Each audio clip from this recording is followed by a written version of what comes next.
You ask Tiger to solve. This deals with linear equations with one unknown. The final result is h equals -6. Let's solve it step by step.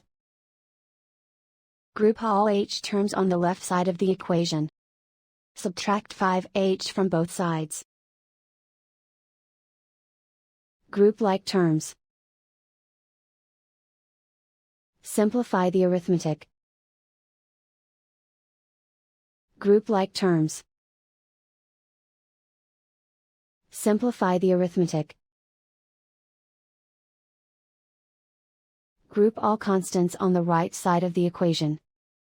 Subtract 4 from both sides. Simplify the arithmetic.